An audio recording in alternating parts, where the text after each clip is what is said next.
Breece Hall is definitely a panic walking into 2025 fantasy football, as he had a very down year, according to many. And it's understandable why people would be gun shy to draft this man again, because their mindset's thinking top 5 investment. Last year, you invested a first-round pick in him. And when a player falls, the psychology of this, when a player falls, you tend to kind of not notice when things flip back around and become a good value. So you're thinking, okay, Breece Hall, disappointed. Can't take him as a top 5 overall pick this year coming up in 2025, right? Right. Falls down to 10, falls down to 14, falls down to 18 overall. You still don't want him. At what point does a player flip from avoid to holy crap, this value's way too good to pass up? The frog in boiling water. You put a frog in boiling water, he jumps out. Meaning you say, hey, Breece Hall had a bad year in 2024. Want to draft him in the top 10? That's like boiling water. You jump straight out of that. But when you put a frog in lukewarm water and turn it on high, he'll sit there. It'll get warmer. It'll get warmer, and he'll cook to death because it'll be too subtle of a change. This is what happens with fantasy owners. They avoid Breece Hall. He's an avoid. At some point, fantasy worlds won't even understand that he went way past the point of, okay, the risk is baked in to an absolute extreme value. Where's that line in the sand? He's a panic chamber guy. No doubt about it. We're throwing him into the panic chamber. But where does he pop out of the panic chamber and become a damn good grab? The Fantasy Football Show begins right now.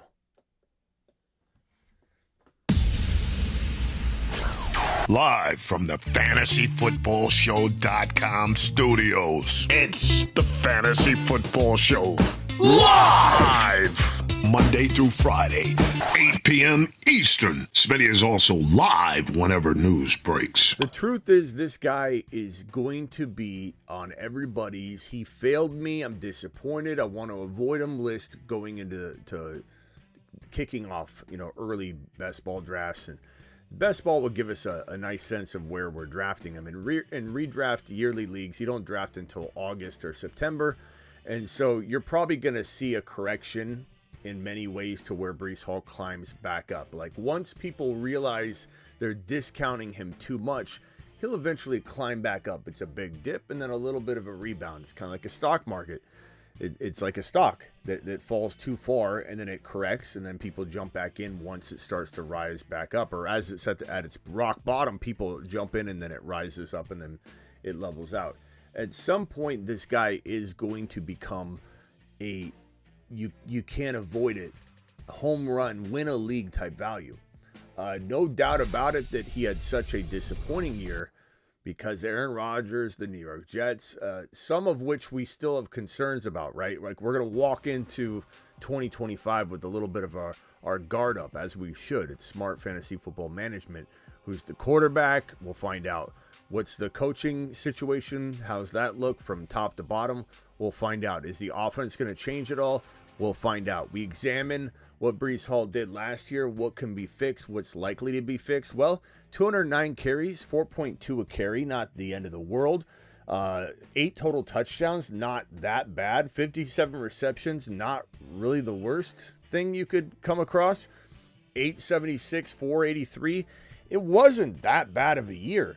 I think what it was a bad finish, a bad conclusion. He had a really decent start to the season, and the difference maker was the reception totals and receiving work.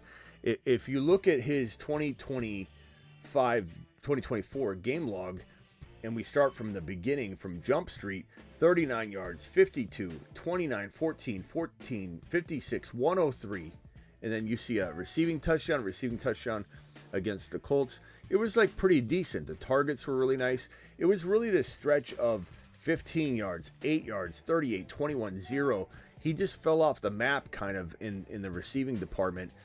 Targets the receptions 3, 1, 5, whereas he was getting consistent 5, 7, 4, 5, 6. So what it is this guy's Christian McCaffrey. He is a hybrid workhorse running back that gets roughly 1,000 yards, 4, 5, 6, 700 yards receiving. Hopefully something along the lines of 8 to 10 touchdowns on the ground and 4 to 6 through the air. You want about a 15, 14, 16 touchdown season out of a guy like this that you're drafting with top 5 running back draft capital. But his 2024 falling flat, 57 yards, 45 yards, 52 yards, 30 yards, 60 yards. I mean, it wasn't good on the ground. There's just not enough 100-yard rushing games here. One 100-yard rushing game. Again, he's a morphed hybrid running back, but he's still going to have 4, 5, 6 100-yard games. In fact, I haven't even looked yet. Let's go ahead and take a look at a gander at Breece Hall's previous season. I don't think I have I don't have the game splits here, but you're looking at a 591 and what was it? 4 receivers. So he had 9 touchdowns. 9 touchdowns, 76 receptions, 591, 994, and 5. This is running back 2, mind you. He was the running back 2 overall in 2023. This is 2023 stats, the year before. It wasn't really that massively different. 223, I think it was 203 this year. So 20 less carries, about 100 and something less yards. The yards per carry was down. The touchdown total was not far off. It really was in the reception and receiving yard department where he tailed off. And I can blame that on Aaron Rodgers. I can blame that on this New York Jet offense. I very, very much feel that the risk will 100% be baked in to Breece Hall. If Breece Hall goes anywhere from 3.1 on, which is what I very, very, very much believe his ADP to be, at least initially in January, late January here coming up, when we start getting some ADP data, really February when we see that. After the Super Bowl, when Underdog opens up I think the big board is what I believe will be the first one to jump off, and make sure you're ready to go with that. Code Smitty, 50% match on your first deposit, all the way up to $1,000 using code Smitty. That link I'll drop in the live chat. Sign up now so you can take advantage of that deposit match of 50%. But we'll be doing the big board drafts immediately, and I venture to say there's probably no chance in hell he's going anywhere before 3.1. And as my third drafted player, I have to say, that is not going to be panic chamber material. I will take him out of the panic chamber. I'm glad that he's in the panic chamber for most everybody else. You give me Breece Hall at 3rd round value, I give you an absolute win-a-league player that has all of the risk baked in. I have zero concerns about getting my value back. I can cuff him if I need to whoever feels like the handcuff at that moment in time. Have a nice handcuff, have a 3rd round draft selection, have a guy that's going to score me 8 to 12 touchdowns, probably minimum. A guy that's going to get me 45, 50 receptions, minimum. A guy that's going to get me at least 1,300 to 1,400 total yards, minimum. That is what this guy will get me on a semi-disappointing year that's baked into 3rd round value. He's a 3rd round player easily. It's just the frog in boiling water. You put him in a boiling water, he jumps out. It's like you try and take Breece Hall and say, draft him, you're going to jump out. You don't want nothing to do with it. But slowly but surely, this ADP's falling to a point where you don't even realize he's becoming a value. He's becoming a must-grab player in the 3rd. If he's your 3rd drafted player, he can smash.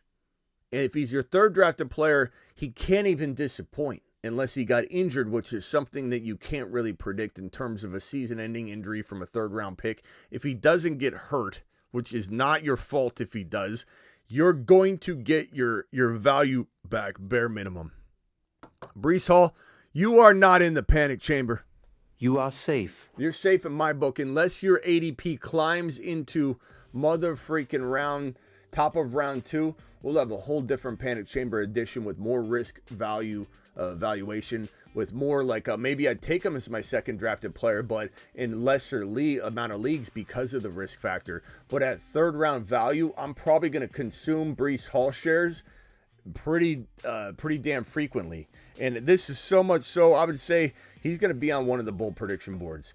Mars men, Saturn men, Moon men, probably not the Jupiter men, because we only have so many slots, we can't just throw him in there. But I think he's going to be in the Saturn, Mars, or Moon men boards at some point. So dial in if you have a question or a comment or a prediction around Breece Hall, dial in, dial in, dial in. Call into the show. Call into the show. And, like I said, 876 and 5. 876 and 5. 483 and 3. So that's 8 total touchdowns. Let's add it up exactly. 876 plus 483 is 1359. Going back over to his 2023 player profile. So we got 1359.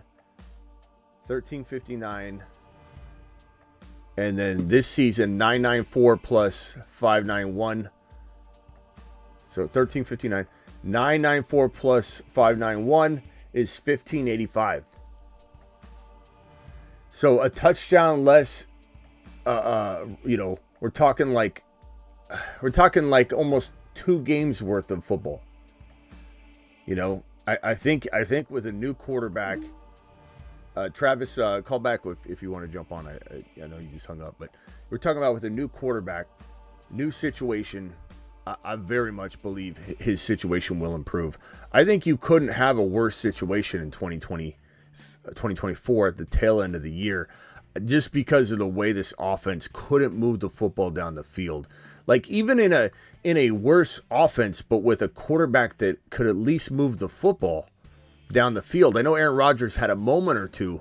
This is a better situation for Breece Hall. Keep in mind that Zach Wilson is the responsible quarterback for allowing Breece Hall to finish with these numbers. He was running back 2 in 2023, 1 year prior to this year we just finished. He was running back 2 overall. Zach Wilson was better for Breece Hall than Aaron Rodgers. Therefore, my conclusion is anybody that comes in is probably going to improve this situation. Baked in. If Breece Hall climbs into the first round, second round turn, we'll have a completely different conversation. Now, if he climbs there, that means something amazing happened. So we'd have to evaluate it again to see why and if he's still worth it. But keep in mind that Achane and Kyren were third rounders at the beginning and through a big chunk of the 2023 last offseason. You could get Kyren and Achane in rounds 2 and 3, and you had to reach on one of them in order to pull off the double at round 2 and 3 value, because you couldn't take them both in round 3 on Underdog. So you had to draft one of them a little ahead of his ADP. You get one in round 2, you get one in round 3. You grab Jamar Chase in round 1. What a strategy. Like Breece Hall's now in that vein. You take him in the 3rd round, it's like taking Kyren or Achane in the 3rd round last year. It's like taking candy from a baby. It's phenomenal. Travis, you're live. Go ahead. Yeah, so it's not really so much on his value, but just an observation of where guys finished. Breece Hall's, like, if he last year would be RB7 this year, and he was RB2 last year, which just shows you how crazy RBs went this year, especially with, Gibbs the last week, obviously. But and even if you go back, I was just looking over the past years.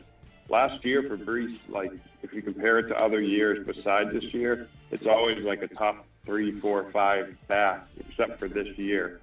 RBs just exploded. So. Yeah, and you look at these carry totals, 16, 14, 16, 10, 9, 18, 12, 16, 15, 10, 16.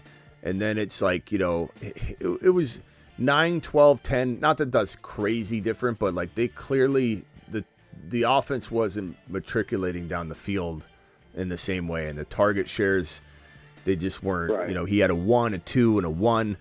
And I think that finish here, this January 5th down to roughly, Sunday, December 1st. So the entire month of December and then the January game, it just left such a bad taste in everyone's mouth. They're kind of forgetting that he was pretty damn productive for the most part in this territory here. Or at least he was on par, like for it wasn't as bad as it seemed. He just finished so bad. It felt like Mixon kind of like, Mixon had a much better, stronger start, but everybody hates Mixon's guts right now because he just vanished in the last month. So it didn't really matter what he did. Unless you sold him high, he served you, zero. At the end of the day, Mixon dropped the bag. So, that's the way people feel about Breece. But again, you draft this kid in the third round, all your concerns are gone. It's just people don't. It's the line in the sand, which we talk about on this channel and have for years.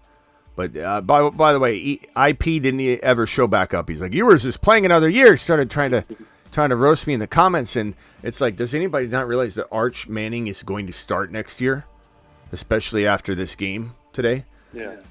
So I don't know what you're thinking, IP. I don't know where he never showed back up though after he said it. Okay, so here's the line in the sand. So 1, round 2, round 3, round 4. This is the thing that we say is, where's that line in the sand where you say, okay, forget it. He's flipped from a void to a go-get. So if I said, what about Breece Hall at 1.11?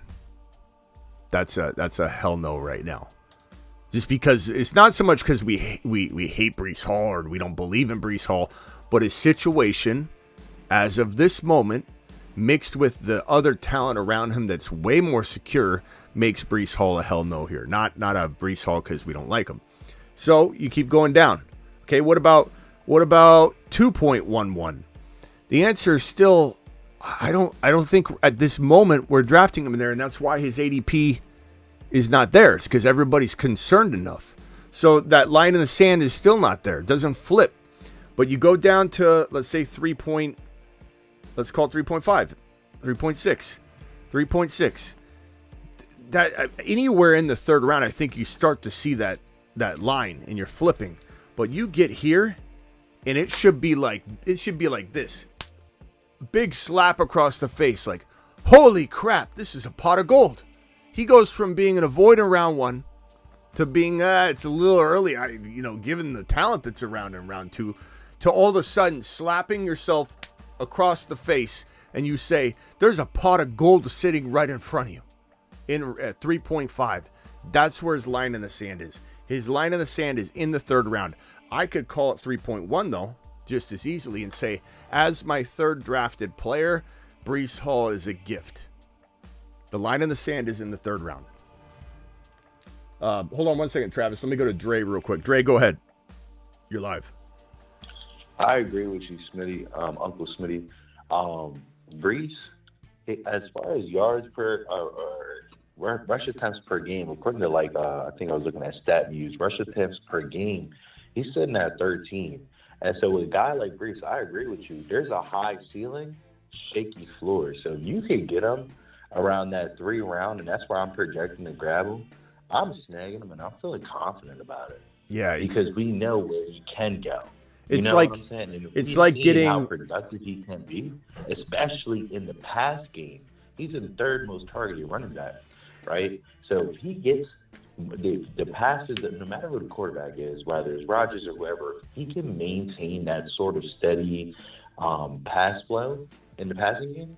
I'm fine with that. Because I'm still going to get more points from that than I'm going to get from him rushing the damn ball anyway. You know what I'm saying? Yeah, he's about 100-yard total yard guy, and about I would say 0.48899999. It's almost 0.5 touchdowns per game guy. Like that's really strong. You're going to get a touchdown every other game at least. Well, no, I'd probably say 0.7. Let's call it 0.7. I'd say 0.7 times 17 is 11.9. Yeah, he's more like sorry, I apologize. My math was off there. He's about a 0.7 to 0.8. I'd say even 0.8. So 0.8 TDs per game. 0.8 let's do it times the 17. That's 13.6. So that equals 13.6 TDs. I think that's pretty reasonable. I think he could easily get more than 13 TDs, but I think that's a reasonable number. And he feels like he's right around 100 total yards per game. And reception-wise, what was his total receptions in 2022? I think it was 76. And so 76, and then this year it was 57. And total was 76. I would say he's good for 68 receptions every season. So that's a strong. I mean that is his floor in my opinion.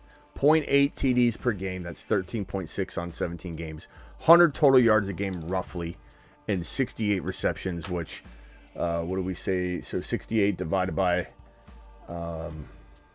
we'll call it 70. No, we'll call it 68. We'll stay with 68. 68 receptions divided by 17 is going to give you 4. So four receptions a game. That's a great player. That's a great player. If we were to calculate that, so 13.6 touchdowns times 6 is 81 points. So that's 81.6 points. We have, let's call it, I think 100 total yards a game is fair. Do you guys not think it's fair, or should I go lower than that? No, I think it's fair. I think it's fair. Okay, so 170 points there. So, let's even put it at 90. Let's put it at 95. 95 times 17 is 1650. 1615, which I think is pretty fair. So 95 yards. 95. So 9.5. I'm sorry. Yeah, 9.5 points here. 9.5 points. What do we say? 81. I'm trying to figure out his. Okay, so I'm trying to figure out his total. So 95 points. So that's in yardage, and then receptions. We'll call it 68. Is that right? Is that what I said? 68. So 95 points in yardage plus 81.6 points in touchdowns plus 68. That's 244. So what did 244 rank in 2024? Let's take a look. I'm going to go into our Mars Man League. I'm going to pull up players. I'm going to pull up leaders.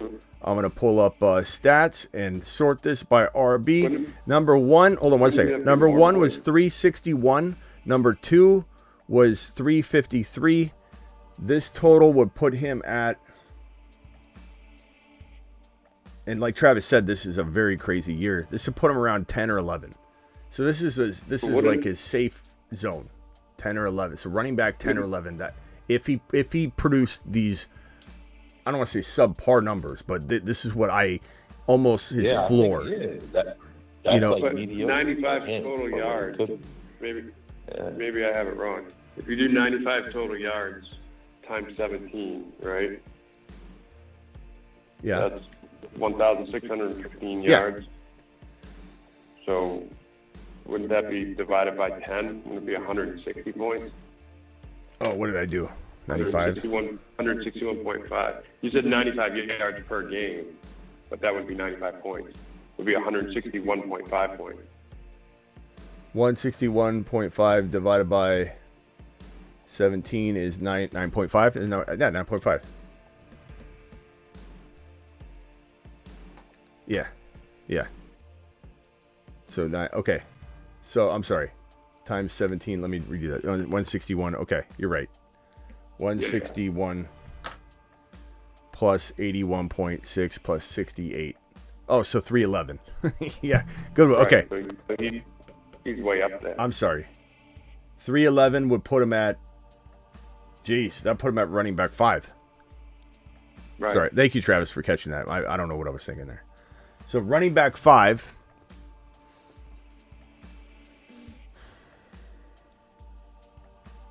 Yeah. With pretty conservative pace. I think the yardage would not go. I think the yardage is pretty solid. I think touchdowns 13.6. He could easily have more than that. So that's a conservative number there. 68 receptions is conservative. I don't think the yardage probably we leave it at that. But like if he had a mediocre year for what he's capable of, That's running back 5. That makes more sense. I don't know where I was getting the 90 something. That's no, good. just because you had 95 yards a game and you stuck to 95 for the points. 9.5. Doing the math out. That's all. Yeah. So, yeah, that's. I mean, I think he's the best buy, and we're gonna have. And here's the Revenge Tour group.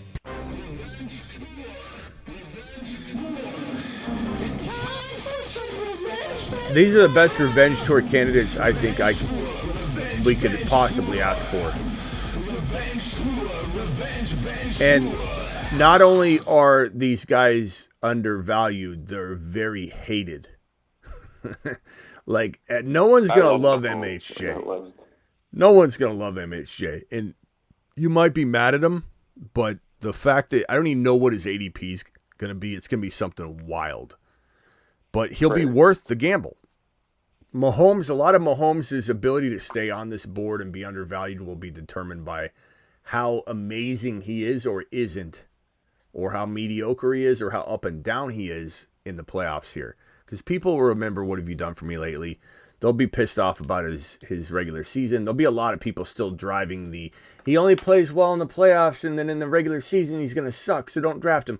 So I think there still will, no matter what, be good value for Mahomes. But Mahomes goes from absolutely being one of the best values in all of fantasy to maybe he's just a really good value. But Mahomes right now can't ask for a better bounce back quarterback. Laporta, I'd rather have Laporta over wasting a very early pick on a tight end. Not wasting it, but Bowers in round 1. I like Bowers a lot. I'm not suggesting on any level that I don't love Bowers. He's an absolute dog. He's the tight end 1 in fantasy. But if Laporta's flirting with his numbers, I don't think he passes him, but if he flirts with them, and you get him in like the 4th or 5th or wherever the hell he goes, we don't even a clue where his ADP is going to be. We just don't. He's going to be a steal. And people are going to hate him because he disappointed last year. Breece Hall, we've already gone over why people will continue to doubt him, and they will. And MHJ, people are going to want to throw MHJ away. This is absolutely the best 4 Revenge Tour group guys I could come up with. I combed through the rankings. I combed through everything. This is it. If I had to pick one player from each position, these are the 4 guys. And it's funny, too, with Laporta, because I think he's great for the list. But he still finished as the tight end 8, and he was less than 20 points away from the top 5 tight end. So it's like, even with the disappointment, you see where he still ranks. So you see what the ceiling can be, even with all the weapons around him. Mm-hmm. Yeah.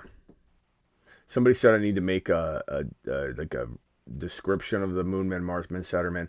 I mean, I do explain it I can do that, but I do explain it every time I do it. Like I'll be like, here's the Jupiter men. These are the Jupiter men. Jupiter is so large, every planet in the solar system could fit inside it. There are no bigger monsters than the Jupiter men. I mean, it tells you the freaking thing. There's no bigger monsters than the Jupiter men. Every planet can fit inside it. Like it's self-descriptive, but maybe I got to do a even double time job on it. I will. And then there's the Saturn men, which were the biggest group, The Saturn men. But one small step for man, one. And then Mars. I mean, I feel like it's self-explanatory, but I get where somebody could be confused because the size difference of different planets. I get it, but or the distance. But Jupiter's the biggest gravitational pull in the solar system, second only to the sun.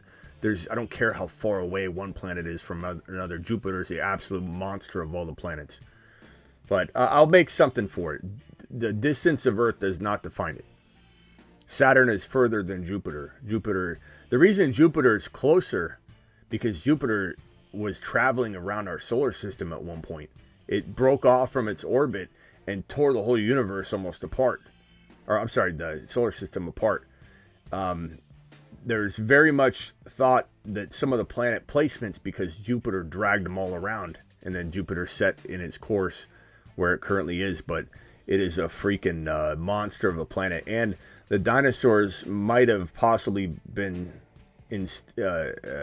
extinct because of Jupiter slingshotting a comet toward Earth that ended everything. Like that's Jupiter. But Jupiter also does save us because its gravitational pull is so strong that it will pull comets and asteroids or whatever toward it and sling it in another direction. So Jupiter is also our friend and our foe, but it's absolutely the biggest planet. Yeah, I mean... oh, go ahead. Well, let me go over to Rockout and then to Jordan. Go ahead, Rockout, you're live.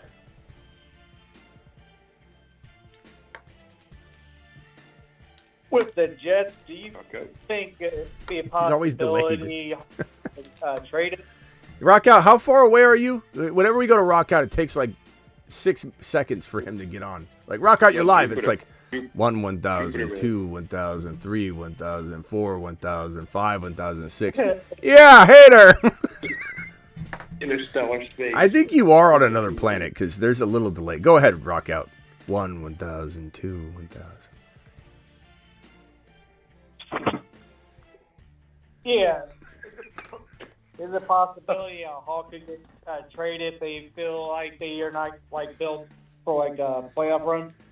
Do I think Hall could get traded? Yeah. I don't think so. Anything's possible, but they'd be crazy to trade him. For what, Look, the Jets are ready to win. They just need a quarterback. I'm not saying they'll win the Super Bowl, but they're like a good team. They just need a quarterback. Yeah. But I want Field to go to Arizona. Yeah. Fields to Arizona. Fields to the Browns, and they draft Genty. Turns Judy into a top 10 wide receiver. Judy would go to the moon. If Fields goes to Cleveland, Judy goes to the moon. And if anybody thinks that Fields is bad for receivers because of what you remember between he and head case George Pickens with head case Tomlin screwing everything up, you kind of don't remember that Fields turned DJ Moore into a top 5 wide receiver, top 5 to 7, depending on your scoring. Fields is absolutely a wide receiver's best friend. It just so happens that Fields was handcuffed in Pittsburgh and handcuffed in Chicago, and he's never had proper coaching whatsoever. Judy would go absolutely ballistic with Fields. And if they drafted Genty, I'm really hoping that the damn Cleveland Browns figure out a way to make the right move. Here's the draft order. Cleveland is at the 2 pick. And they could go quarterback, but if they don't, I would go Fields. I would wait for, not that you're going to be guaranteed to get him, everybody's going to want him, but I'd wait for Arch Manning. I don't mind going Sanders or Cam, but I would wait for Arch Manning, and I would draft Genty if I knew I could bring Fields in. Which you'll be able to do because free agency begins before the NFL draft, so you can take care of this. We'll see. Yeah. I think Genty would be amazing in Cleveland. He'd be amazing in Jacksonville. He'd be amazing in LV if they had a quarterback like Fields. But if they don't, I don't trust LV with Genty unless they already had Fields on roster. I think Chicago scares the piss out of me. The Niners scare the piss out of me. Dallas would be amazing. Yeah. Of the teams in play for Genty, because Genty will most certainly be a top 15 overall pick. I'd say Miami scares the hell out of me. I don't know if they're thinking this. I mean, they shouldn't, but Mike McDaniel. The guy will do anything for a big playmaker. San Francisco's got too many offensive line and other concerns. They'd be ridiculous to take anything but that at this point, but who the hell knows? Yeah, ETN to get traded would be nice, Sick Nasty. I still believe in ETN, but yeah, there's not a lot of teams that need a running back though. I don't know that you're gonna find a team giving up much. Now maybe they get rid of him for pennies on the dollar, and then a team would say, hey, we can now use this draft pick on something else. Teams that come to mind for ETN, Washington would be awesome for ETN. Yeah. That would be amazing. Washington could work. That would be great. And Like Peter, any elusive 85 would be crazy. God, that would be amazing. I believe in ETN still. I don't know that I'm 100% on board, but that would be great. Maybe. Yeah, Raiders, Washington. I hope not Pittsburgh. I don't want anything to do with Pittsburgh at all. Nothing. I don't want Pickens. I don't want Freiermuth. I don't want the running attack. I don't want anything to do with Arthur. Who knows if Arthur Smith is... Arthur Smith going to get a job? I don't know. ETN to Denver? I don't think I like that. I don't think I like that because Denver's he's not a for sure enough player that Denver's gonna commit to him. Guy. Sean Payton's got to handpick a guy. He might handpick a trade for him, but yeah, I guess he could. But even if he brought him in, he's too similar. Like he's not elite. I like ETN. He's a great player, but would I consider him elite? I don't know if I'd consider him elite. I don't want to throw elite out so loosely. I'd say Gibbs is elite. Bijan's elite. ETN's more in the vein of like Stevenson and like Jordan Mason. Jordan Mason wasn't elite. Yeah, he's just in an elite situation. But that's what ETN is. He's a really good player. Bucky's borderline elite. He's turning into an elite player. Like Bucky's, on the verge. I don't want to call him elite yet because he has to earn that. You have to earn it. You can't just throw it around. He is in the makings of an elite player. Bucky to the mother freaking moon. Barkley is elite. Kyron's an elite producer. An elite grit, an elite drive. I'd almost say he's like the Rudy Rudiger of the NFL running back crew. Like he's not the best physical talent in the world. Like there's no denying that. You got to be honest with yourself. But in McVay's system, it doesn't matter. Just like Puka Nacua. Like people that think Puka Nacua outside of this Rams team is the same exact player are just Puka Nacua fanboys, and they don't understand that. And you can't separate situation from player until they get traded. The player gets traded, whatever. But like Puka is not, he's not JJ on any level. He's not Jamar Chase on any level. He's not CeeDee Lamb on any level. He is the Rudy Rudiger of the wide receivers in the NFL. He tries harder than anybody. He has more grit than anybody. He lays his body out and sacrifices more than anybody, which is why he's an injury risk. And he's in the most elite situation for a wide receiver that you could possibly find, and that's what turns Puka Nacua into a top 5 overall wide receiver. But make no mistake about it, when you start throwing around the term, is he an elite physical specimen? He's not. I would say... Yeah, I don't know. We'll see. We got on that topic because of ETN. Let me go over to Jordan real quick. Jordan, you're live. Yeah, we done bounced around a few topics a little bit. I would just say that Breece Hall is in a good situation. Even with Braylon Allen there, they should have a new quarterback. The check down should be there. They should be leaning on the run. And when you draft, you must draft solid players and then also have some risk baked into your lineup. That's the reason why we've always had Deebo Samuel in our lineup. The reason we had Alvin Kamara in our lineups the past few years. Breece Hall brings a certain amount of baked-in risk as he does production that he's shown even last year, even this past year when he didn't quite have a great season. He was double-digit fantasy points for a majority of the season. When Devontae Adams came in, Aaron Rodgers started targeting him more, stopped targeting the underneath. I would just say that next year he should have a lot of risk baked in. but still should be able to produce in a way that you'll be happy with the risk that you baked in at the third round pick. Yep. It's easiest third round pick I can think of right now. I mean, not that I'd take him in every single draft. I would definitely lay out some risk, but I'm gonna have a boatload. When I say boatload, I mean like two or three out of every 12 drafts on Underdog. If Breece Hall's sitting there in the late third round, mid third round, even 4.1, I don't think I'm gonna be passing on that because I'm just gonna take advantage of it for as long as I can, because I know that at some point, it could be July, it could be August, that opportunity will be gone, and then I'll have plenty of other opportunity to take other third-round players throughout the course of the rest of the draft season. You know what I mean? So, like, some people say you shouldn't have so much exposure to one player. You got to remember that the ADPs change, and that changing an ADP will definitely change how much exposure you have of Breece Hall. So I'm gonna hunker down, grab as much as I can to a degree early on, because I'm assuming the ADP on him will shift like wind, and he'll be a second rounder at some point. Especially if they improve their quarterback situation a lot, everyone's gonna remember how good Breece Hall is. Right now they're pissed off at him and they don't trust the situation at all. They trust it zero. But if pieces of the team, the Jets, bring a quarterback, they start drafting solid players.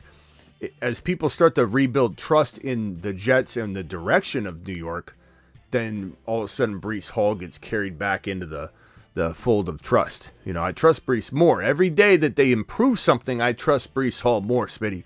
That's what we're going to hear. He's going to climb back into the bottom of round 2.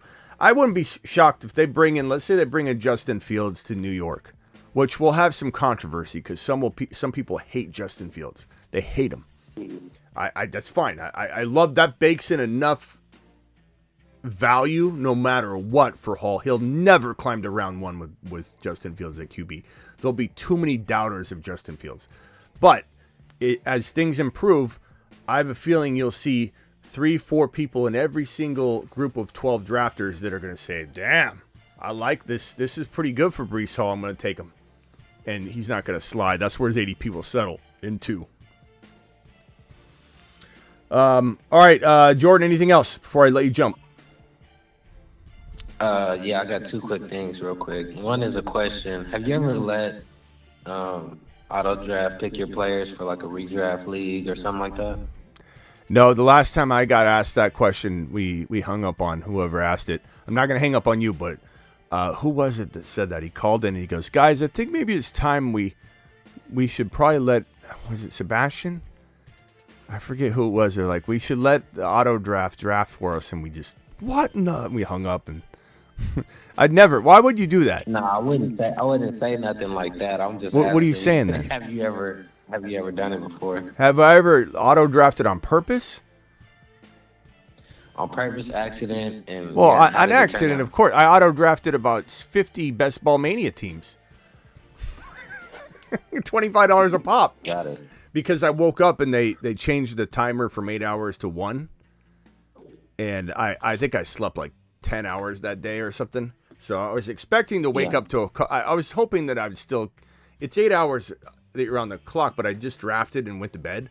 So I figured with all the other people on 8-hour timers and with me on an 8-hour timer, I could sleep 10 hours and I might have one team that is on the clock or that I autoed on. And I had a couple, rankings set.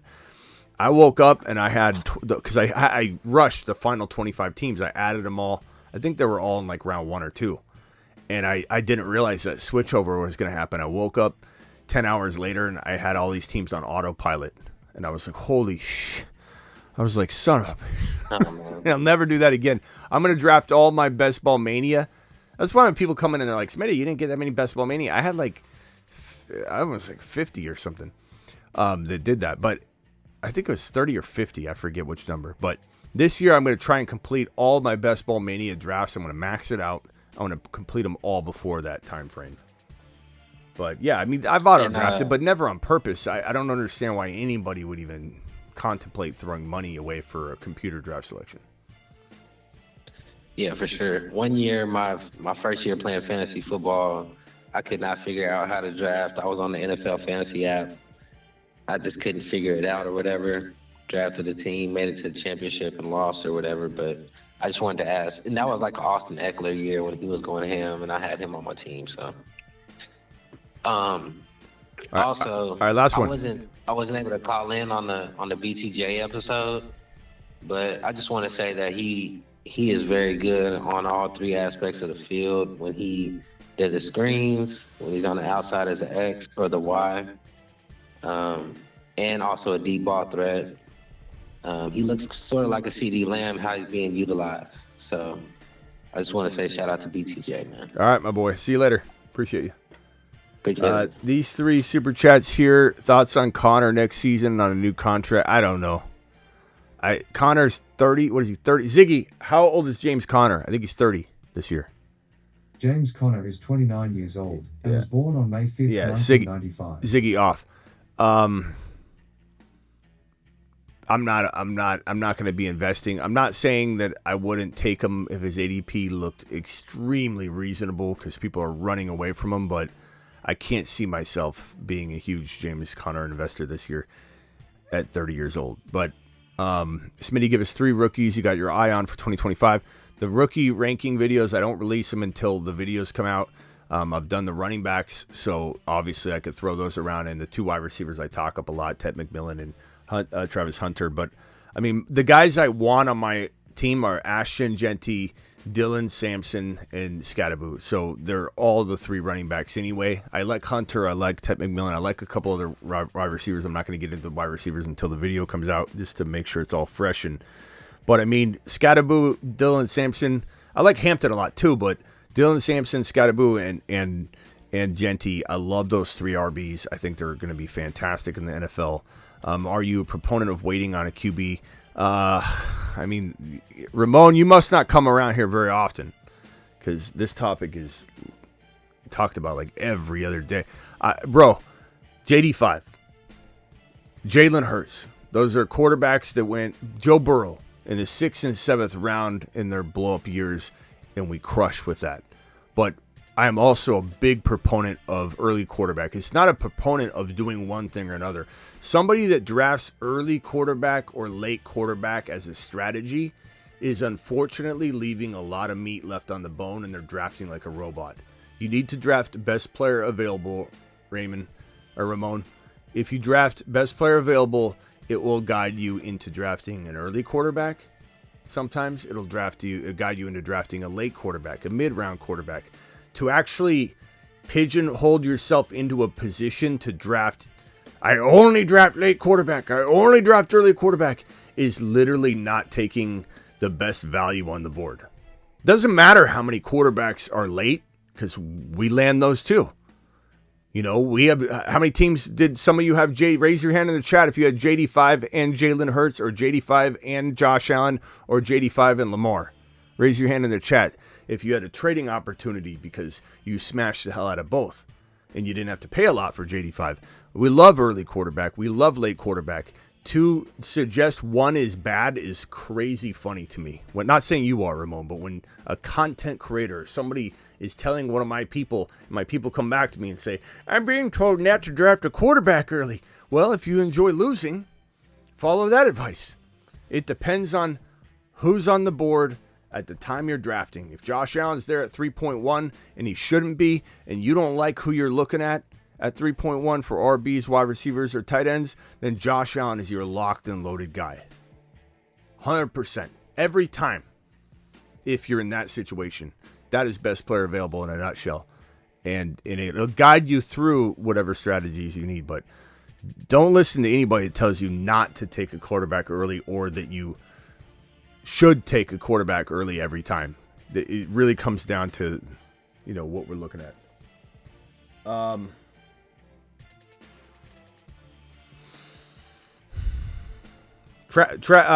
Rock out. Anything else?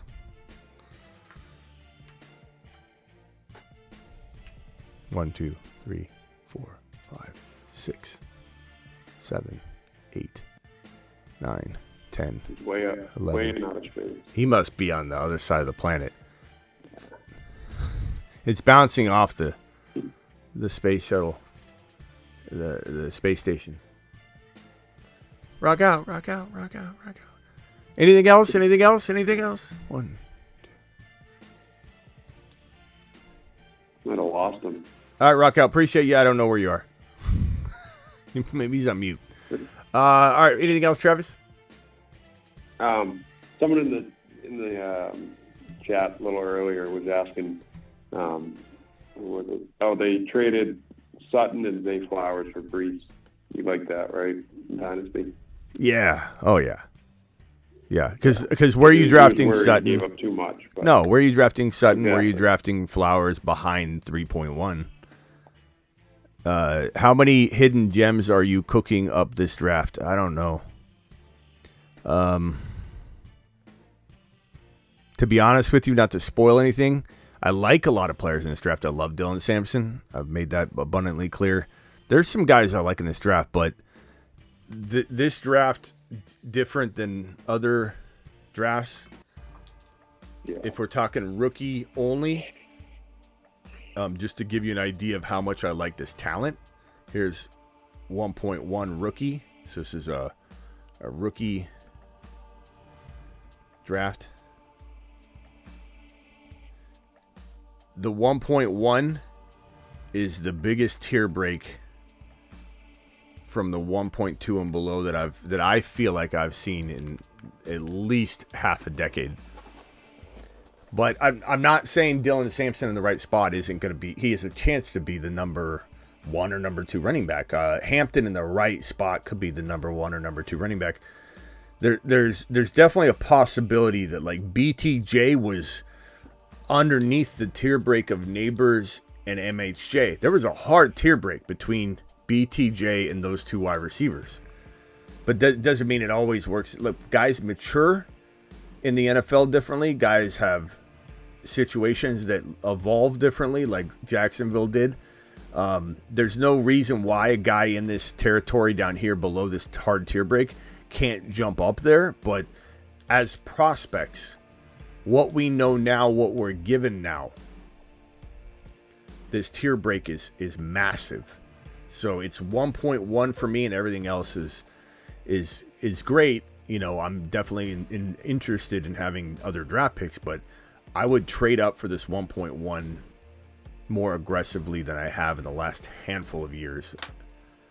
So that's kind of my thinking there. As far as like gems, there are gems, but this is a very, very different draft class in my opinion than last year. Last year we had so much talent. I mean, think of the receivers. I mean, even Neighbors and BTJ mixed with the quarterbacks. I mean, it's astonishing. And then the rookies, you know, the rookie running backs, they weren't as great as we wanted out of the box. But look at Bucky. Look how great Bucky is. You have Bucky, you have BT, you have Neighbors. I believe you still will have MHJ. You got Nix and Penix Jr. and Drake May. And then, of course, JD5. I mean, it's a remarkable draft class. Just fed fantasy football, injected a bunch of top 10 overall players into the player pool. I just don't think we're going to have that effect this year. Yeah, we've been kind of spoiled. Obviously, this past one was crazy. And then the one before that, you got, Bijan, Gibbs, and then, what was it, like Laporta and Kincaid for tight end. And, the wide receivers weren't quite as good. But then the draft class before that, you had all the wide receivers with, like, London, Olave, Wilson, Waddle, Jameson Williams. So we've been pretty spoiled the past few years of just getting elite guys right into the system. I mean, there'll be a couple this year, but nothing compared to last year, I don't think. Mm-hmm. Matt, what are you doing, bro? Wright is better than Genty. Did you watch football, bro? I mean, come on. What was the other thing you said? I saw something else you threw out there that was I saw something too. Let me see. Matt, you said something else was worse than that. It was a debacle of a statement. Where is it? Funny to me that you're all taking Genty and Jalen Wright is better. That was another one, but where was the other one? First of all, it's funny to me, Matt, that you think it's funny that we're just off base by looking at the production and the film that he's put down, it's not like it's a fictitious tale that somebody's told about him. We're all just believing it. He literally dropped the second best college football season by a country mile on everybody. And the film is undeniable. Undeniable. Oh, So, call in, Matt, if you want to have this discussion. Call in Give from me your... Rashad White over Bucky. Call in from the pantry. Climb into the pantry, pull a little light bulb light on, and call in, bro. Where? Oh, here's the one that I saw. This is unbelievable, bro. Oh my God, what are we doing here? Give me Rashad White over Bucky? Yeah. Yeah. Take a big Rashad White over Bucky. He likes Javon Baker. That kind of worries me though. Your Bijan card has been revoked. Good God. I thought the other one was bad. I remember seeing this, and I was like, I got to come back to this comment because it about made me pass out. What are we doing?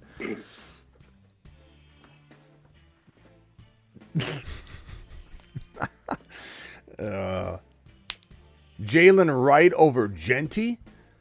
Bro. And then Rashad White over Bucky? Did you not get a piece of cake, Matt? Is that what it is? Everybody had the Bucky cake out. They sliced it all up. They handed them out, and there was no more cake for you, and so you're just pissed off at Bucky. You don't want anything to do with him because you didn't get a piece of cake. There's no other explanation that you just didn't own him. You didn't get to partake. I mean, come on, Matt. Here, Matt, dial in. Call into the show. Call into the show. Rock out. You're back. Back from outer space. Yeah, I'm back. I'm back. Yeah, I'm taking out some trash. Taking out the trash in space? Yep. Rock out's opening the chute. Just tossing it out. He was tossing out Rashad White. How would you compare the Buccaneers run duo to the Lions? The Buccaneers to the Lions? I mean, I think if Ben Johnson stays, it's still going to be the Lions versus everybody else. But I mean, it's hard to say what's going to happen next year. You know, do they use Bucky more? It's hard to say. But I think at the end of the day, like, you love both the rushing attacks. Both the rushing attacks are phenomenal. Yep. Absolutely phenomenal. But I mean, you gotta like the Lions better than anybody probably, and that's with or without Monty. That doesn't. With Monty, they still score about the same. You know, it's not going to be any different. They're gonna have probably a little less yards per carry with Monty's carries versus when Gibbs is taking the load. But you know, that keeps Gibbs healthy. We want Monty back. If anybody thinks I don't want Monty back, you don't know me. I want Monty back, and Monty will miss Matt. The phone. I put the phone line number on the screen, bro. I don't see you calling in yet. Talk a big game on Jalen Wright and Rashad White and how we're all wrong, liking Genty over Jalen Wright as if there was some valid argument against. It's almost like you walked into a bunch of imbeciles that just like haven't watched football. Matt, I put the number on the screen twice. Call into the show. Call into the show. There it is, Matt. It's right there for you. You can do it. Yeah, but I think the Lions are the best rushing team in the league.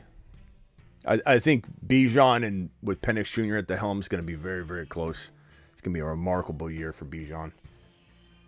Yep. But Bucky, I hope Bucky gets enough work.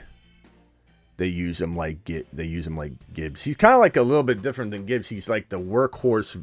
He's like the Monty versus, you know, but like they switched the upside or the talent.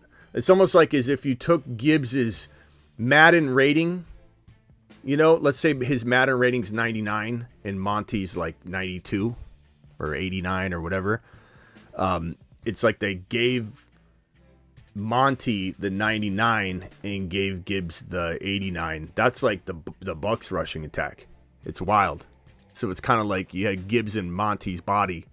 That's what Bucky feels like. I mean, he's still a good receiving back, but so is Monty. Monty's good at receiving the football, but man, Bucky's, God, he reminds me of Gibbs meets Bijan. I think I've said different things before, but for right now, that strikes me. Like, he's kind of reminds me of Bijan, kind of reminds me of Gibbs, kind of reminds me of Alvin Kamara. That Bucky's just a beast. Yeah, I don't think Matt's calling in. He keeps saying, what's the number? What's the number? What's the number? I'd be surprised. I tried to call in, but you didn't put the number. Come on, Matt. I love Bucky is the Sonic and Knuckles combined. That's a good one.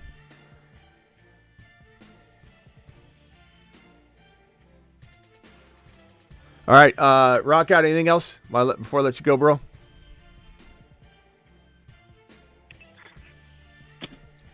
Just prayers up to California again. Yeah, that absolute imbecile leadership over there. What's worse, the leadership, the mayor, Newsom, everybody. What's worse, the leadership in California or the leadership in New York Giants? Joe Scheinbox. What's worse? I think we could put Joe Schein in charge of New York situation, or in charge of the California fires, and he'd handle it better. At least he'd have a Scheinbox that could help put the fire out. Unless the contents are flammable. To help him out. Just absolutely. I mean, it's crazy. He's funding the fire department and all that. Incompetency over there, bro. It's sad. It's sad. So many homes didn't have to.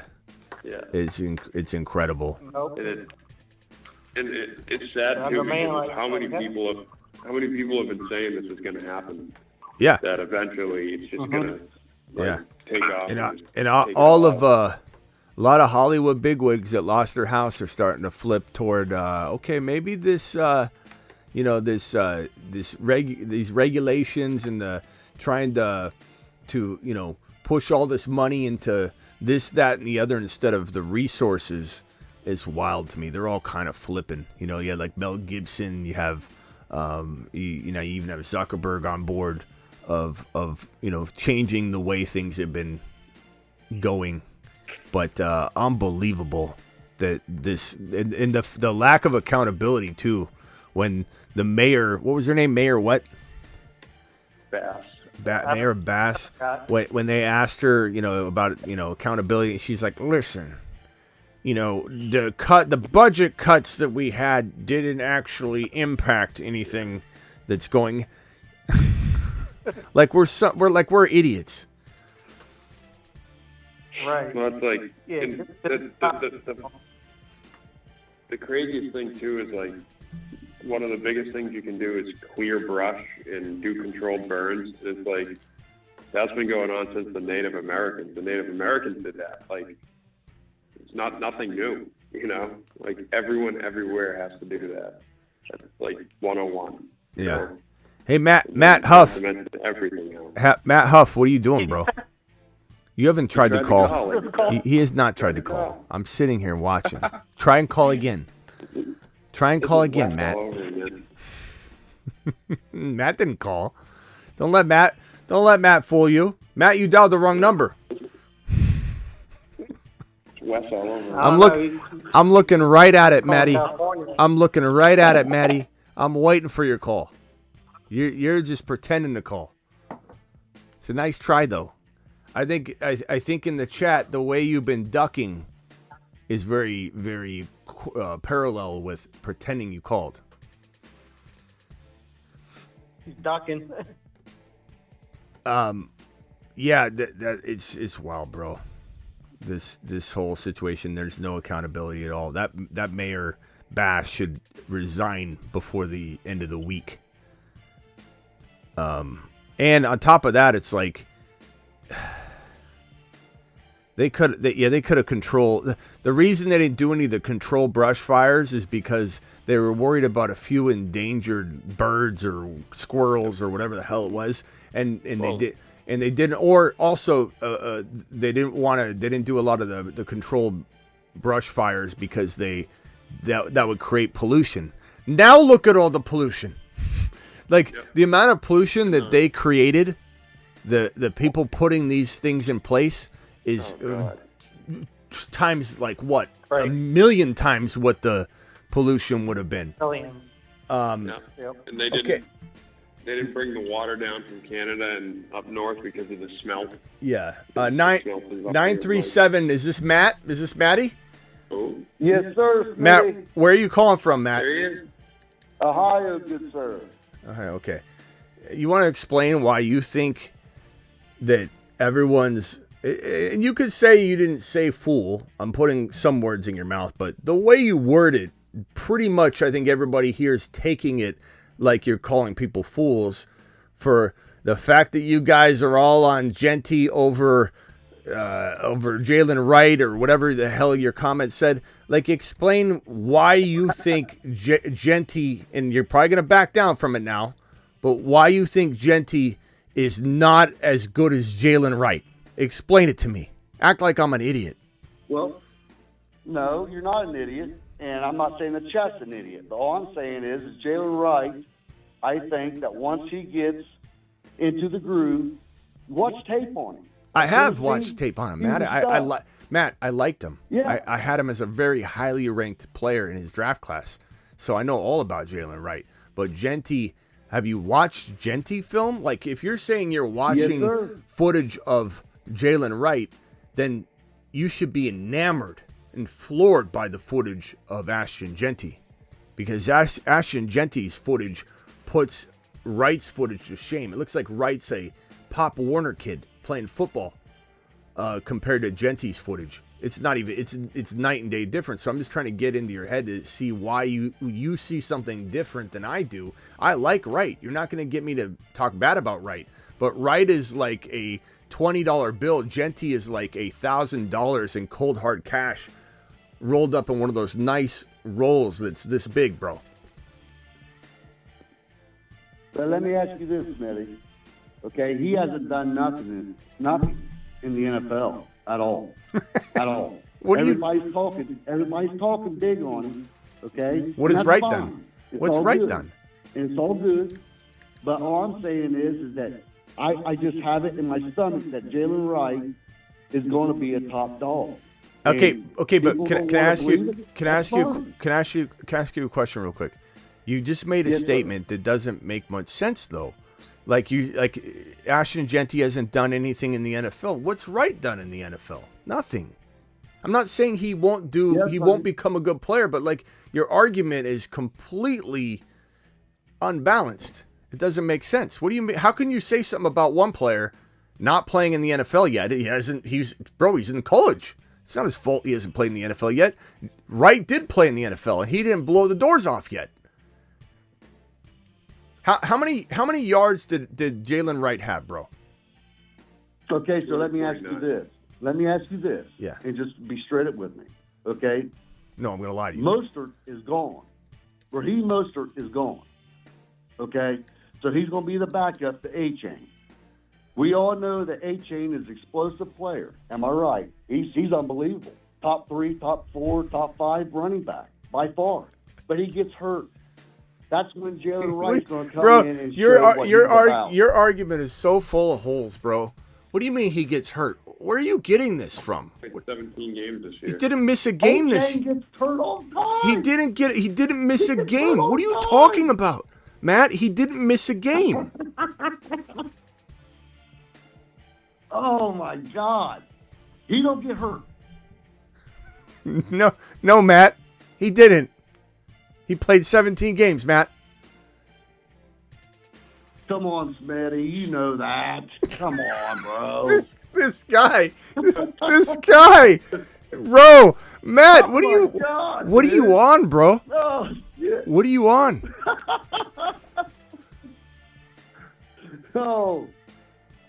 Are you? I love the show. Are you for real? Are you for real, Matt? Are you for real? Hey, No, hey! I love the show. I love everything. I love the chat. But I'm entitled to my opinion. You and are. I'm telling you this. You are, but you don't. Jalen Wright you don't back is it up, going to be a beast. Okay. I'm telling you this right now. You're not telling me anything. Jalen Wright Hey, is going to be a beast. You're not telling me anything because I like Jalen Wright. The problem is you're coming in here trying to say that Ashton Genty, it's like it was laughable to you in the comments that everybody was liking Genty more than Jalen Wright. That's why we're here. We're not here to bash Wright. I like Wright. I scouted Wright, loved him, put him higher than most any channel you'll ever find. You know, if anything, I could use the line, we told you about Jalen Wright. But the thing is, bro, you're talking about a player that had 1,889 yards after contact. Bro, Ashton Genty had 1,889 yards after contact. You can't find a single stat or a piece of film that shows that Wright is better than Genty on any single level. And your argument about Achane being injured, and you're laughing in the background like, you even said, Smitty, Achane didn't miss a game last year, my guy. So I just don't know where you're coming from. I appreciate you, but and I ain't mad at you. I appreciate you. And I'm not mad at you. I appreciate you, but let's agree to disagree. No, because I'm telling you, I can't do that. Jalen Wright, I disagree. He's going to be a baller. No one's saying that, but you're telling me he's better than Genty. That's what you're. See, this is the problem, Matt. You've gone in three different directions. As soon as we close you off, you go that way. Like no one's saying anything about Wright. We like Wright. Jalen Wright's in a good situation. He's going to be a lot better next year than he was, obviously, because he's going to get used. I like him a lot, but he proved nothing this year. I just don't know. And so can you explain your Rachaad White over Bucky Irving? Yes, sir. Yes, sir. Last year, look at his stats in a PPR league. He was, I think, top 3 running back. I think that he caught don't hold me to this, but I think it was like 90 balls.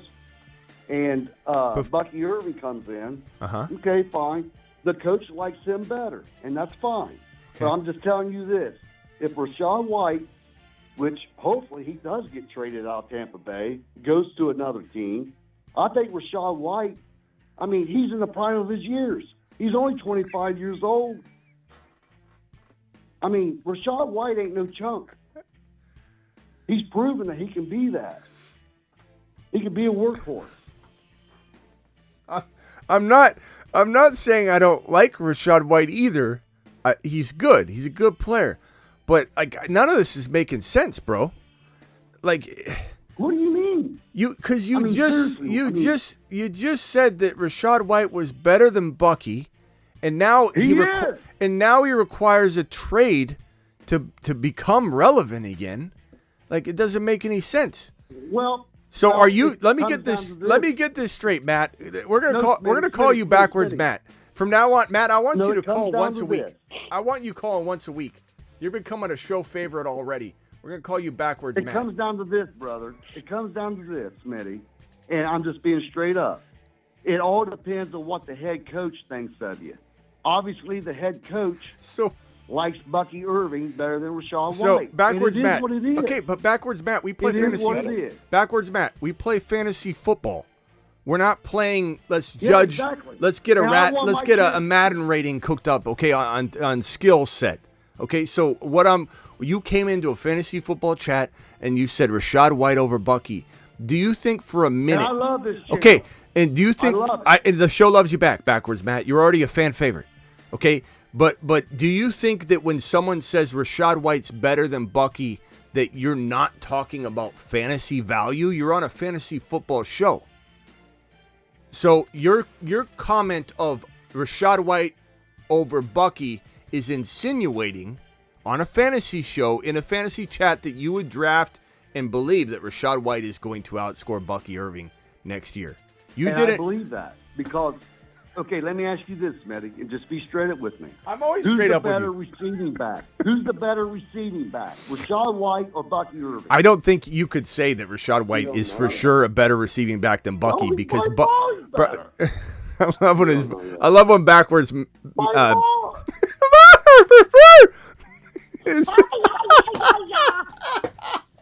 I love when his voice goes 8 octaves higher. Dude caught 90 balls. He caught 90 balls, bro. Bro, he caught 90 balls before Bucky got there. If Rachaad White wasn't there, he'd probably catch 90 balls. Doesn't matter anymore. You know what matters right now? Who's going to outscore the other? Rashad's not getting traded. Maybe there's a 5% chance he gets traded. It exists. You never know. But for you to assume, you've already admitted that Bucky's the favorite. That's fine, is what you said. That's okay, or whatever. If there's a very low percentage chance of a trade happening, how in the hell are you coming in here saying Rachaad White will outscore Bucky? You actually do believe that in this? How is it going to happen? A trade? It's a very unlikely situation for him to get traded. There's not a lot of teams that need an RB, bro. There's like 5 teams in the league and they're going to draft a young, fresh, healthy, cheap rookie on a 3rd, 4th, 5th round draft capital cost. So, no, I mean, you're speaking facts. You're absolutely speaking facts, Smitty. But all I'm saying is that from my perspective, what I'm looking at, Rachaad White, I think, just my opinion, it's just my opinion, is better than Bucky. Can I tell you what's going on? I don't know if you're ready to hear this or if you'll ever really hear me. But I believe you're a man of conviction. Bro, I believe you would go to bat for me and say Smitty's the best analyst on this planet. And even if I turned into a bad analyst, you'd still tell people I'm the best analyst on this planet. You're a loyal man to the bone. You're a loyal man to the bone. That's what I like about you, backwards Matt. But the problem is, in this racket we're doing here, you got to be able to adjust and adapt. And I feel like you've kind of clinged on to the Rachaad White value that he once looked like he was going to have, and you're just not letting go of it. You're not adjusting to anything, which is fine, but it's going to hamper you more than help you. It's going to be a hindrance. You got to be able to recognize that Bucky's the better talent. He's an absolute top 5 running back in the making. Rachaad White's a very good PPR guy. And if he did get traded, there's hope that he could revitalize some of that. But and I think he's a great cuff. You could almost grab both of them, and you'd really have a safe duo. But bro, Rachaad White is, unless Bucky got hurt, there's not a real path for him to play like he did when he was the lonesome dove in Tampa before Bucky arrived. I think you need to go watch some Bucky Irvin film. But okay, I agree, man. But Smitty, don't always you're talking sense. You're absolutely. I mean, maybe you are right. Hey. All I'm saying is, as of right now, I think Rachaad White is the better talent. Hey, backwards, Matt. Give me your top 5 wide receivers. I'm just curious what I'm gonna hear. Oh, top 5? Yeah, I don't know what I'm gonna hear. Let me go with Jamar Chase. I'm going to go with Justin Jefferson. I'm going to go with A.J. Brown, Amon-Ra St. Brown, and the 5th, I'm probably going to go with, I like Scary Terry. So this is what I was afraid I was going to see. And there's nothing wrong with these guys, but I knew I was going to find some loyalty ranks in here. The reason I went with Scary Terry was because of JD5. I understand that, but I think JD... that can't be. But what I'm saying is, I knew I was going to find some loyal rankings in here. I'm telling you, I have a psych degree, bro. You can't get away with anything. I know that you have a loyalty ranking built into some of your evaluations, which I love about you, Matt, yes, backwards Matt, and I think everybody else loves it too. We don't want you to change for anybody. You keep being you. But I can tell there's not a lot of adjusting and adapting. It takes a little time for you to swing off one player and go to the next. AJB's really high at a wide receiver 3. Scary Terry's really, even though we love him and he played great, especially the way he finished, really high at 5. I mean, you're leaving off some big names here. But hey, Hey, Matt, backwards I know I Matt, am. this has been a pleasure. You call back anytime you want. And I want a minimum of 1 call a week from you. All right? Yes, sir. Appreciate it, Smitty. All right, later, bro. All right. That was like taking a shot. I knew I was going to see. I just knew. I knew we were going to see some odd, even in the top 5. I knew we'd see a couple odd place players. Yeah, he's a loyal guy. You got it. Loyal. Nailed it. Loyalty. It's a loyalty rank. It's a loyalty rank. I think that went well though, all things considered. Yeah. I thought we didn't yell at each other. In. Yeah, good for him. Good for him. And he became like a fan favorite right away. I mean, this is a backwards Matt has become a celebrity overnight. I'd say overnight, but over like a course of 10 minutes. Backwards Matt, appreciate you calling in. Stand-up guy. I really like him. Me too. That was good. What's a loyalty rank consist of, though? Like, let's think of a loyalty rank. A loyalty rank would be, we got to create a loyalty rank. There's got to be a certain amount of value you just slap onto a player. Like, let me think of a loyalty rank. Like Mahomes is quarterback 1. That would be a loyalty rank. Kelsey, tight end 2 next year. Loyalty rank. Just a nice little bump. Breece Hall, top 3 running back. Draft him that high. That's a loyalty rank. Yeah, Niners with all their players. Yeah, Niners Super Bowl win next year. That's loyalty rank. Matt created a whole new dynamic. Thank you, Matt. Appreciate you. Matt, the pleasure's better than Josh Allen. The pleasure's on this side of the fence, Matt. It's like office space up in here. You blessed us with the conversation. I'll tell you that. All right, I got to go, boys. I'll see you tomorrow. Yep, later, Rock Coat. See you, Smitty. Yeah, see you later. Man, we invented a new statistical additive to rankings, and it's called the loyalty rank. Jeez. All right, I'll see you all later. Appreciate you all. We got super. Did I get these super chats done? Sick Nasty. Yep. Raymond, appreciate your 3 super chats. Thank you, Sick Nasty. Do we have any celebratory messages? Let's check it out. I don't. Gifted memberships. I don't think we had any tonight. I'll see you all tomorrow. Appreciate you. Mr. London, what seems to be the problem? I've been a little off. Can't seem to get things going, if you know what I mean. I think I have just the thing for you, Mr. London.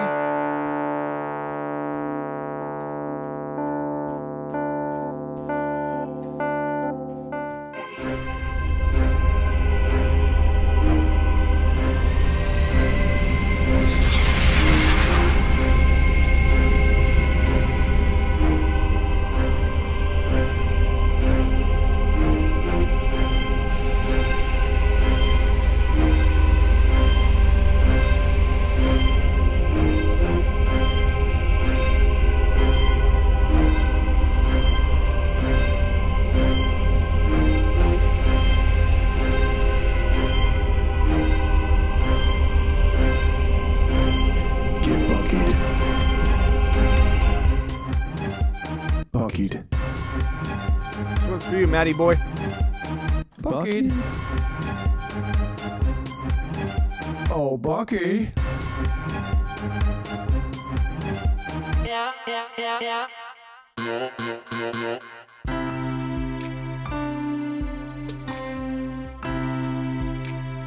Just picture a bunch of Rashad Whites raining down on you, Matt. Close your eyes. Everybody but Matt. Matt can watch. Matt, close your eyes. Rashad Whites are falling on you. You're taking a Rashad bath instead of a Bucky bath. Don't worry.